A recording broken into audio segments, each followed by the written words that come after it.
Assalamualaikum warahmatullahi wabarakatuh. Selamat pagi, salam sejahtera, dan salam super untuk Anda semua peserta pilkada.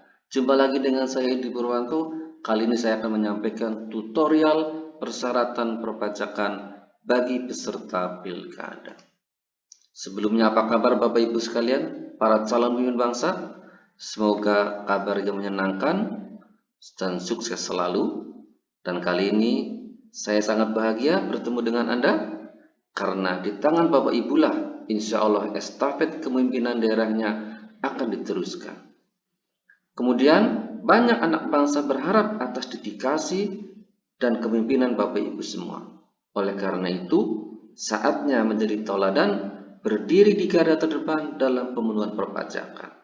Karena pajak pada hari ini menopang sekitar 75% APBN, demikian juga APBD melalui dana perimbangan daerah. Pertanyaan pertama adalah, apa dasar hukum persyaratan perpajakan bagi peserta pilkada? Dasar hukum persyaratan perpajakan bagi peserta pilkada adalah Pasal 42 ayat 1 huruf L Peraturan KPU nomor 1 tahun 2020. Adapun dari Direktorat Jenderal Pajak telah diterbitkan SE 55 tahun 2015 sebagai panduan internal, namun Bapak Ibu bisa mendapatkannya di internet. Pertanyaan kedua, apa saja persyaratan perpajakan bagi peserta pilkada? Sebagaimana diatur dalam pasal 42 ayat 1 huruf L Peraturan KPU nomor 1 tahun 2020, peserta pilkada baik itu gubernur, bupati, wali kota beserta wakilnya harus ber-NPWP. Kedua, lapor SPT dan tidak mempunyai tunggakan pajak yang dibuktikan dengan 1. Menyampaikan fotokopi kartu NPWP. 2. Menyampaikan fotokopi tanda terima penyampaian SPT PPh orang pribadi untuk masa 5 tahun terakhir atau sejak calon menjadi wajib pajak. Ketiga, tanda bukti tidak mempunyai tunggakan pajak dari kantor pelayanan pajak tempat calon yang bersangkutan terdaftar. Pertanyaan berikutnya adalah, bagaimana cara mendapatkan surat keterangan tunggakan pajak? Caranya adalah 1. Membuat surat permohonan tertulis. Kedua, menyampaikannya ke KPP, dan ketiga, dengan demikian mendapatkan surat ketunggakan pajak. Selesai. Jadi cukup 3 langkah dan itu mudah. Oke. Pertanyaan berikutnya adalah bagaimana form permohonannya? Pada SE 55 tahun 2015 di lampiran 1 Bapak Ibu bisa mendapatkan format surat permohonan tanda bukti tidak mempunyai tunggakan pajak. Silakan ikuti format tersebut, isi nomor suratnya, lampirannya apa saja, halnya permohonan tanda bukti tidak mempunyai tunggakan pajak, kemudian ditujukan kepada KPP tempat Bapak Ibu terdaftar, kemudian tuliskan nama, NPWP, dan alamat, kemudian keperluan sebagai calon apa, gubernur atau wakilnya, bupati atau wakilnya, wali kota atau wakilnya, kemudian sertakan nomor handphone dan faksimil jika ada. Kemudian tuliskan lampiran yang disertakan. Di halaman berikutnya pada lampiran 1 itu terdapat petunjuk pengisian contoh format surat permohonan permintaan tanda bukti tidak mempunyai tunggakan pajak. Silakan ikuti panduan tersebut.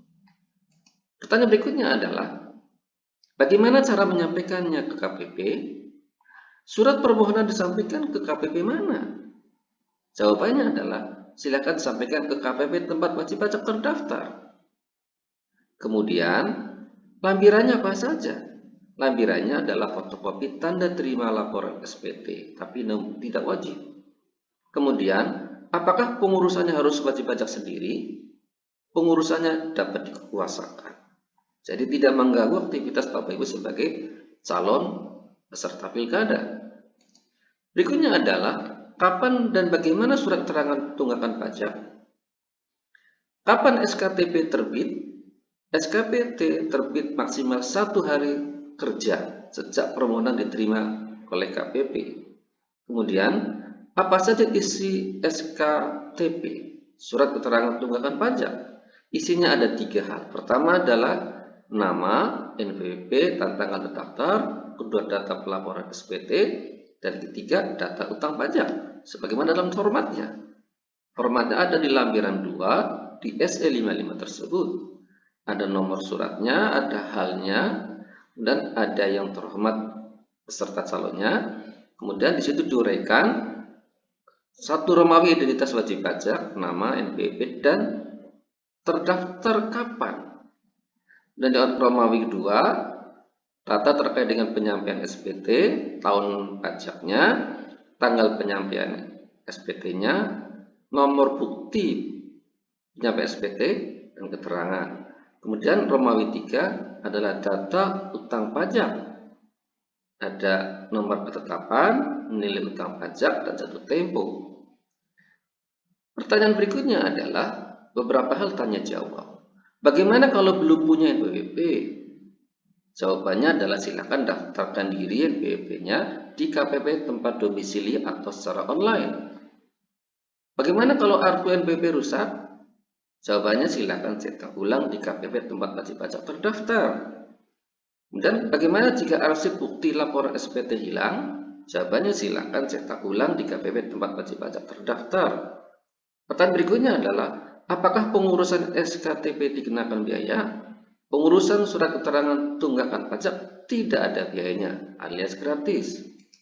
Pertanyaan berikutnya adalah, jika calonnya wanita kawin dan tidak punya NPWP sendiri, bagaimana? NPWP-nya menggunakan NPWP suaminya. Jadi NPWP-nya adalah menggunakan NPWP suaminya. Kemudian bagaimana jika NPWP semula ikut suami kemudian cerai? Jawabannya adalah jika hendak daftar NPWP silakan disertai akta cerai dari pengadilan. Kemudian pendaftaran dapat dilakukan secara online.